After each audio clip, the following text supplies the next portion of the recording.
Mohammad Enayah says he's lost nearly 100 friends and family members in the last year, killed in the conflict in Gaza. They weigh heavily on him, half a world away where the 60-year-old automotive engineer lives in Detroit's suburbs. It took me hours to muster the courage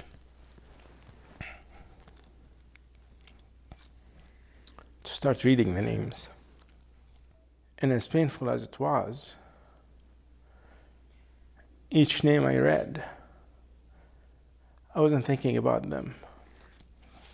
I was thinking of the people who have survived them.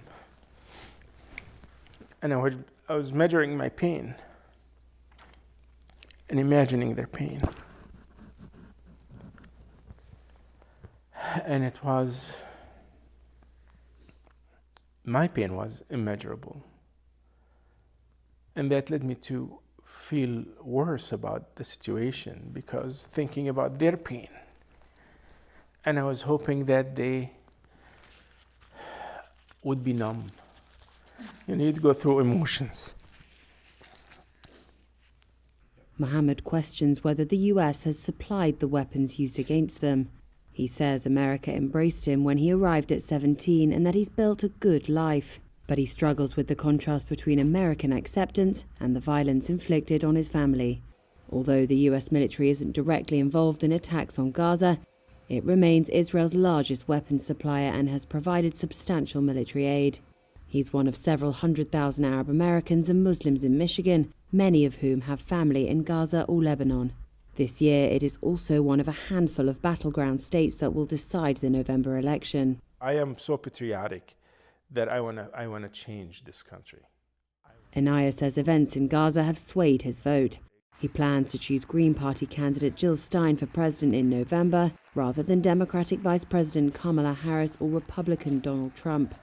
Polls show Stein garnering just 1% of the vote, but she has seen growing support among Arab Americans and Muslims in battleground states that helped propel Biden to victory in 2020. In Michigan, Trump beat Hillary Clinton in 2016 by 11,000 votes, but lost to Biden in 2020 by 155,000 votes. Political scientists say the 2024 election is too close to call. 37-year-old Hussein Dabaje grew up in Dearborn, a place that has one of the highest percentages of Arab Americans among U.S. cities. He first visited his ancestral home of Lebanon in 2017 and has returned many times since.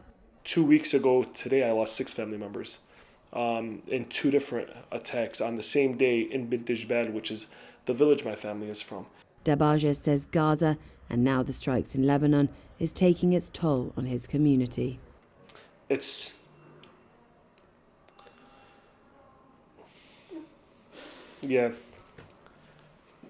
not easy.